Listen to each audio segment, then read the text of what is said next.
Is this shoe the best value for money in that up-tempo category? It might very well be the case, so let's review it. Hey everyone and welcome back on the channel. My name is Alex. In today's video we have the review of the Kiprun Kd900.2. This shoe is now available in your Decathlon stores, for men at least. For women it will release a bit later on, early in 2025. The reason for that is simply because Decathlon wasn't confident enough in having the women's shoe released. There was some tweaks needed on that shoe and they decided to push it back to February or January of next year. So for now, only the men can experience the shoe, and we will, without no further ado, go into more details. This shoe was sent to us by Kiprun, but we're not tied by anything in this review. We can review this shoe freely and transparently as we do for all the other products on this channel. Looking at the specs, we have 38.5 millimeters of stack height in the heel, 30.5 in the forefoot for that 8 millimeters drop. The weight in a men's sample size is 220 grams. In my size US 11, we're looking at 248 grams. It's a very good weight given the amount of stack height you have in the heel of this shoe. Very competitive, and it also comes from a few interesting choices that the brand made. Price point 130 euros, and like I said, the big discussion will be, is this simply the best value for money you can get in 2024 in that up-tempo category? This is something we'll try to answer at the end of this review. The upper of this shoe is a completely new upper compared to the one of the OG Kd900. You have a relatively better material in the sense that it's a bit less abrasive, again, a bit more pleasant against the foot. The fit is on the snugger side of things. It's what Ivan from the Met Endurance team calls almost the perfect fit. And I must say it's a very, very good fit indeed. The only quirk, not an issue, but more of a gripe I have with it is again that it doesn't feel as premium as some other materials, as some other uppers on some other shoes. The fit experience and how it wraps your foot is something that is really, really up there with the best fits.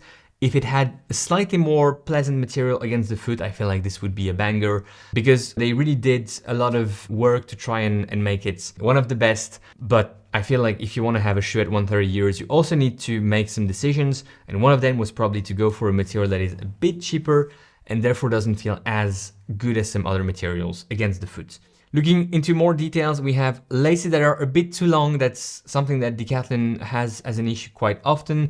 And here again, they're a bit too long. The tongue is also going up a bit too much on the top of my foot. I would like to have it slightly bit shorter, but that's not a huge drawback.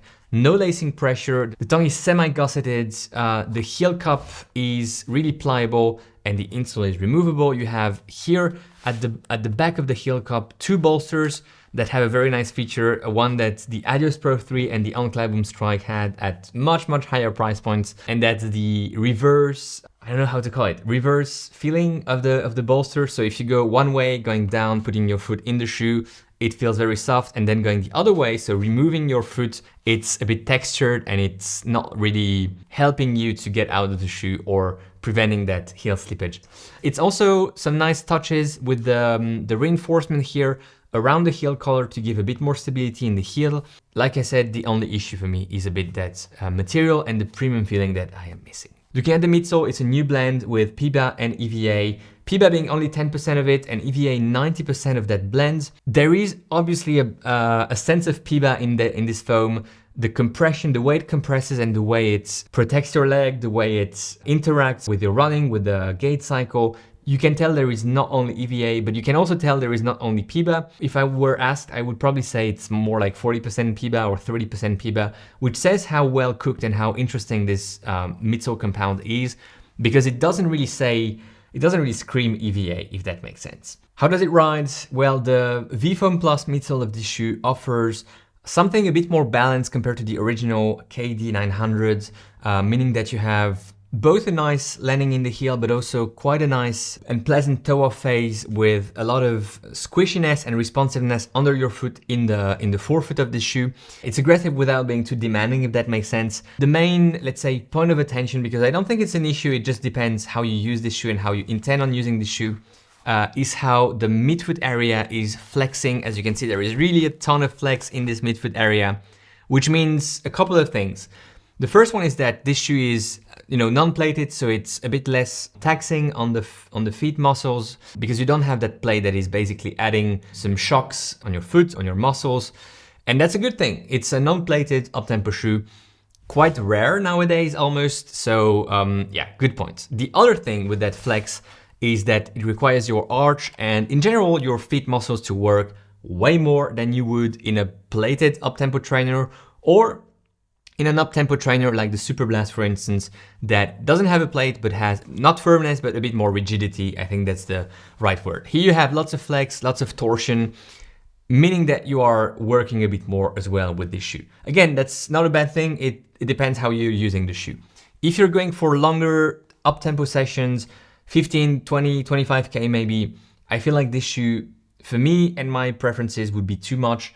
I would probably keep it around 10, 12, 15K with a few intervals, not too much either. What I did in this shoe is mostly 1K reps, 2K reps, because again, it's snappy, it makes your foot work.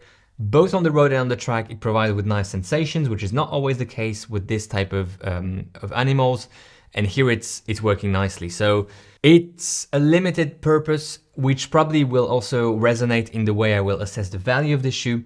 But if that purpose is what you're looking after, then this is probably a very solid option.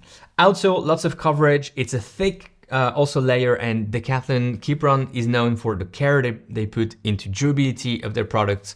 This is one of them. This is obviously not my pair. I ran in another shoe, another Kd900, which is more dirty, and we put the nice one on camera today. But I feel like durability will be good. Price point 130 euros. 130 euros for an uptempo shoe is great. 130 euros for an uptempo shoe that doesn't do as much as some other uptempo shoes is less great, but it's still very good. So again, like for the ride and like for the purposes of this shoe, it depends how you're using it. If this is your go-to uptempo tempo trainer, non-plated, and you are using it for everything that requires a bit more speed and that doesn't require you to wear a carbon-plated shoe, your race day shoe, then 130 euros is spot on. You won't find anything better on the market. If you are expecting something that can be a substitute for some other shoes that you have in your rotation and you would like it to replace them, it's not going to replace them because it's, again, limited in its range of operations, in its range of action, because of that flex, because of that geometry that it has, and that arch kind of collapse that I was also experiencing because of the flex. So yeah, that's the assessment of the value, that's the assessment of the shoe. I hope you enjoyed this video. Let me know in the comments if you have any questions. In the meantime, let's link to the review of the Kd900 XLD, the race day shoe from Kiprun. Enjoy your run today, enjoy your ride, and go beyond your limits. I will see you in the next one.